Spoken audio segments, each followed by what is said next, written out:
आजपर्यंत तुम्ही अनेक सिद्धी मिळवल्या, त्यासाठी कठोर तप केले, परंतु तुम्हाला आता एक महत्त्वाची गोष्ट करायची आहे। आज्ञा करावी गुरु। तुम्ही शाबरी मंत्र तयार करता आहात, आता त्या पुढे जायला हवं। म्हणजे काय गुरुवर? मी तुम्हाला सहस्त्र कमळे आणायला सांगितले, ती एकत्रित मिळवताना अडथळे आले। तुम्हाला शतपात्रात दूध आणायला सांगितलं, तेही मिळालं नाही।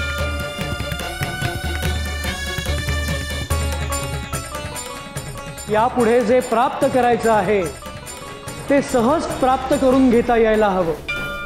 परंतु गुरुवर, आपण ज्या शाबरी मंत्राच्या रचना करतो आहोत त्यातूनच जे काही अपेक्षित आहे ते प्राप्त करतो आहोत।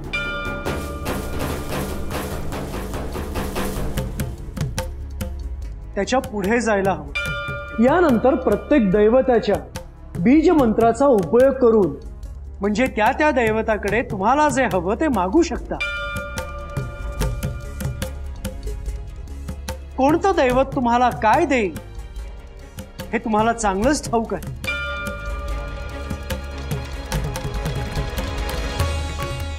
गुरुवर, आपण एक बीज मंत्र सांगितला तर पुढचे शोधून आम्ही रचना तयार करू।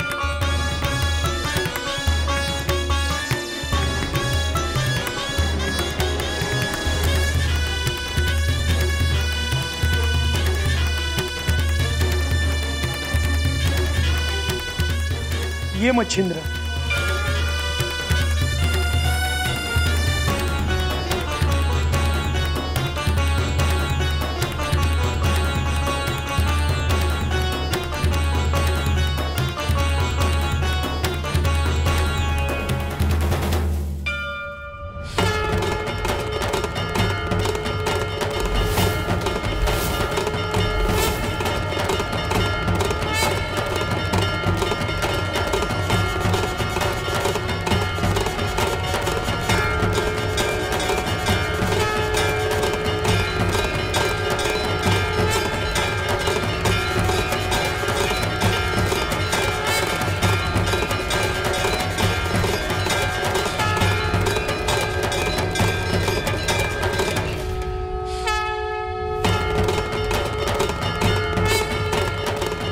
ये गोरक्ष,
ह्या गुरुपौर्णिमेची आपणच आम्हाला भेट दिली। ह्यापुढे शाबरी मंत्रांची दैवतांवर आधारित रचना।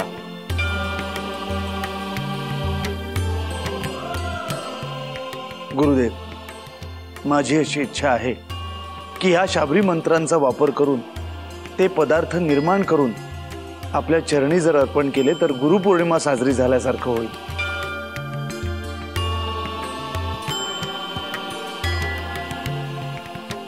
गुरुवर, प्रथम मी इथे सहस्र कमळ प्रकट होतील असा मंत्र निर्माण करतो।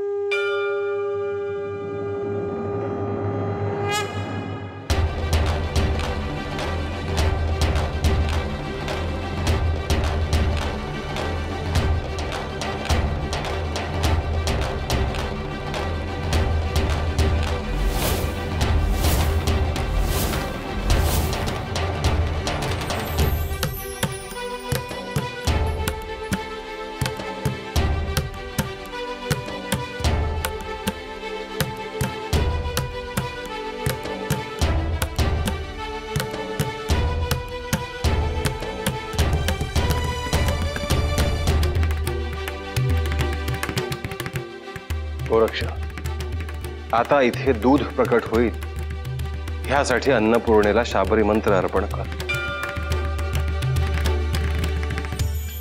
जशी आज्ञा गुरुवर.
बरं झालं तुम्हीही इथे आलात. श्रीपाद इथे दिसला हेच खूप झालं. पण आता ध्यानातून त्याला जागा कोण करणार? मी हाक मारतो. श्रीपाद, श्रीपाद. श्रीपाद, तू असा एकांतात का बसलास? आज इथेच नाही तर सर्वत्र मला पाहायचं होतं. ज्यांनी गुरुपौर्णिमेच्या निमित्ताने माझं स्मरण केलं आहे त्यांना आशीर्वाद द्यायचे होते. त्यासाठी एकांत हवा होता. पण श्रीपाद, इथे घरी तुझं पाद्यपूजन करायचं म्हणून तयारी सुरू होती.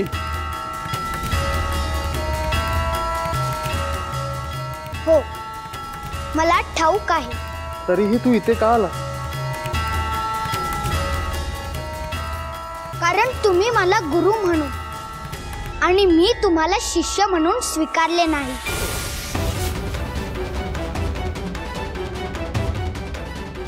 नंतर जो होईल तो केवळ उपचार असेल. तू जरी माझा नातू असलास तरी मूलतः साक्षात श्री दत्त आहेस.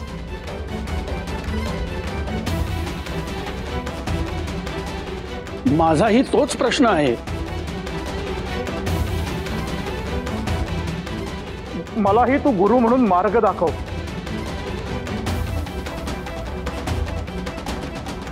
या सगळ्यात एकच अडसर आहे. तुम्ही मला श्रीपाद, एक लहान मुलगा, नातू किंवा आणखी काही समजता आहात. जेव्हा तुम्ही दत्त तत्व स्वीकाराल, मान्य कराल, तेव्हा गुरु शिष्य असं नातं होऊ शकेल. अर्थात हे दिसतं तेवढं सोपं नाही. मी तर अनुभवलं आहे. दिव्य शक्ती मी तुझ्यात पाहिल्या आहेत. घाई करू नका. अध्यात्मातला प्रवास कासवासारखा मंद पण निश्चित दिशेने व्हायला हवा.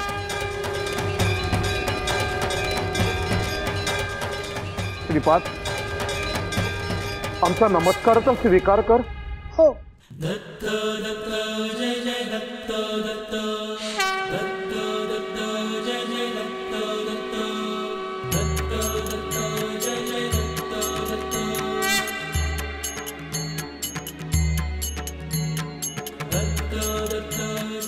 शुभम भवतु.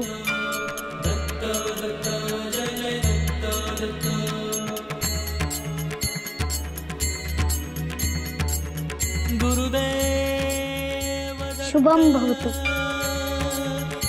गुरुदेव दत्त,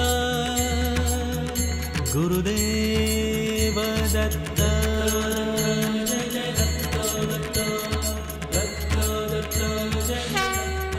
शुभम भवतु.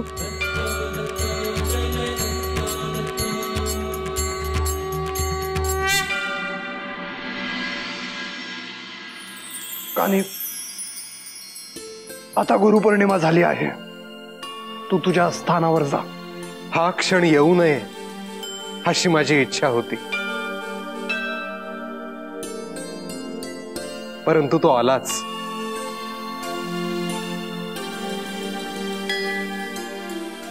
ही ताटातूट आहे कानिफा,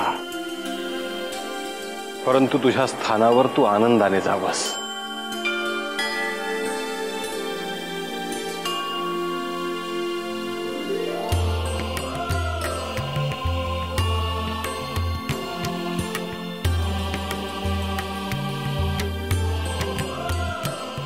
शुभम भवतु.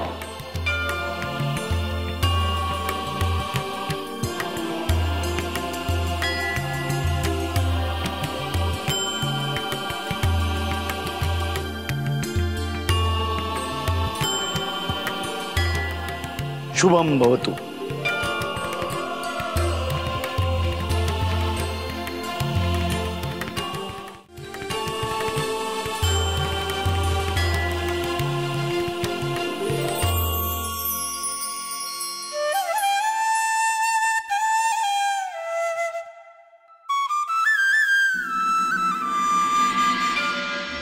जालिंदर, तूही स्वतःला सावरलेला आहेस.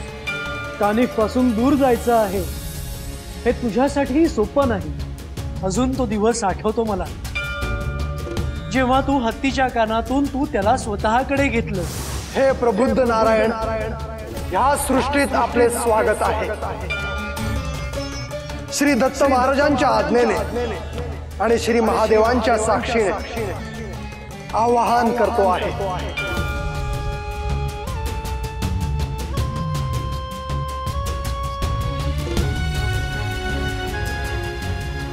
जालिंदर, याचे नामकरण कर, कारण तुझा हा शिष्य आहे, त्यामुळे गुरु म्हणून तो अधिकार तुझा.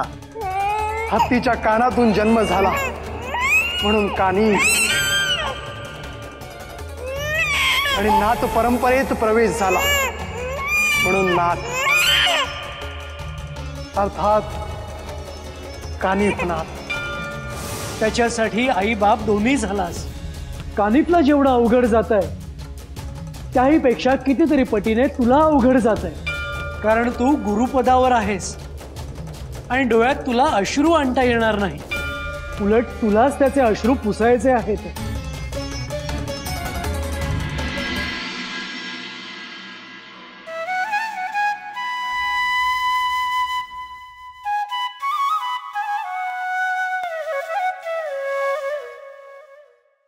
माझा आशीर्वाद तुझ्यासोबत आहे. ते धुनी अखंड सुरू राहू दे आणि नाथ संप्रदायाचा ध्वज फडकत राहू दे. होय गुरुवर. कानिफा, पुढच्या वेळी तू घडवलेले शिष्य असू दे. आपणा सर्वांना माझे आग्रहाचे आमंत्रण आहे.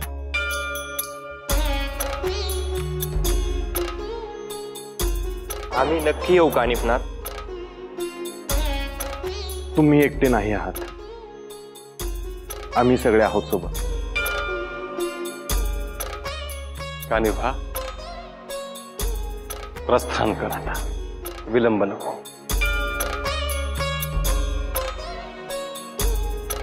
आदेश आदेश आदेश. निरंजन निरंजन निरंजन.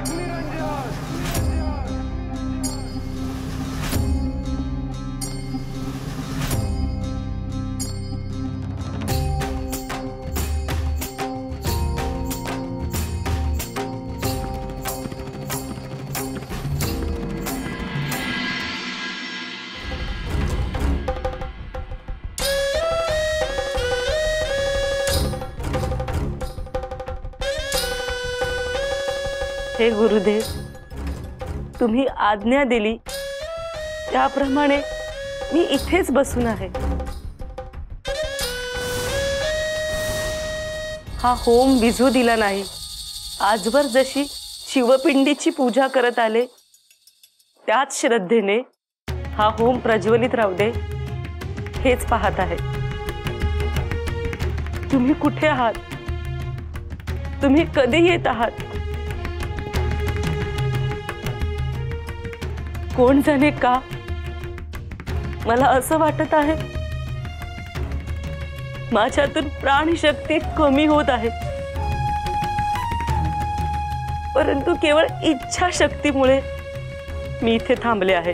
हे गुरुदेव, तुम्ही आज्ञा दिली आहे, मला ही आज्ञा भंग होऊ द्यायची नाही।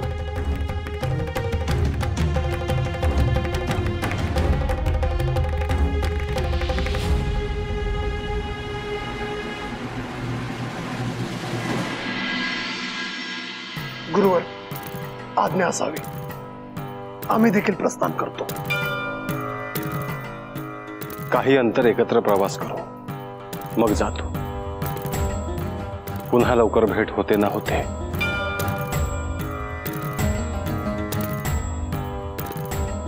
जशी आज्ञा।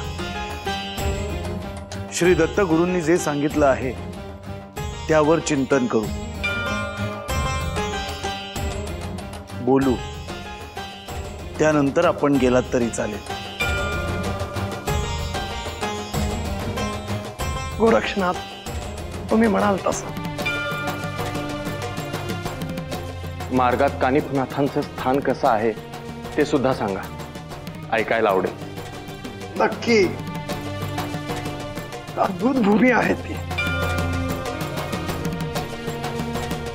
कधीतरी आम्हीही येऊ। ती नाथ संप्रदायाची भूमी आहे।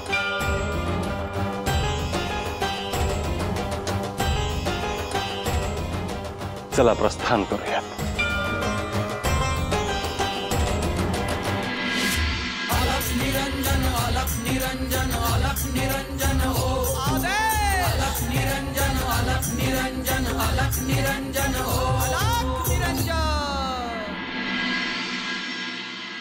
माय, तुम्हाला बसवत नाही तर घरला चला।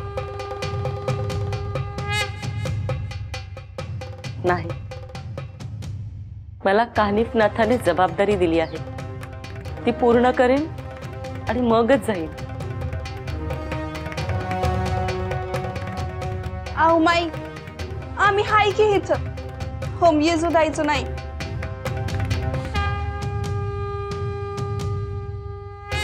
माझा तुमच्या सगळ्यांवर विश्वास आहे, पण मी निश्चय केला आहे जेव्हा कानिफनाथ येतील तेव्हाच जाईल।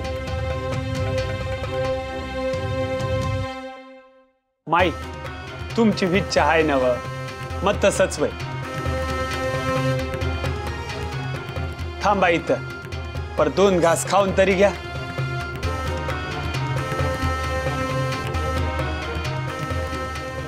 भूक लागली की मी नक्की खाईन, तुम्ही काळजी करू नका।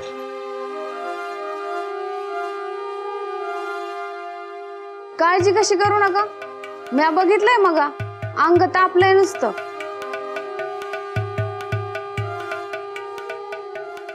कानिफनाथ मला काहीही होऊ देणार नाही। शेवटी जितके श्वास लिहिलेले आहेत तितके असणारच।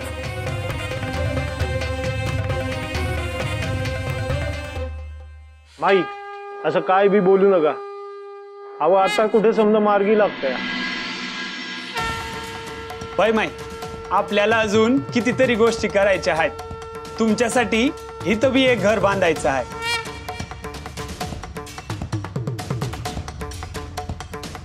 बांधू म्हणजे जास्ती चालायची गरज बी लागणार नाही।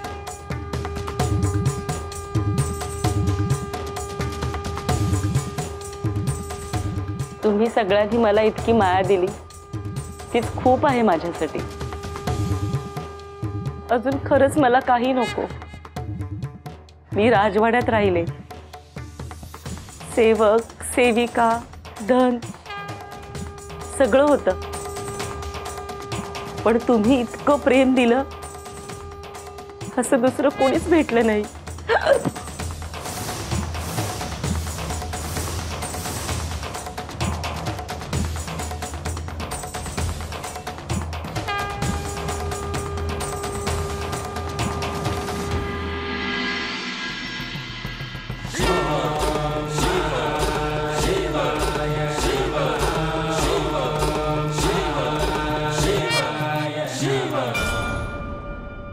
ओम श्री दत्तात्रेयाय नमः.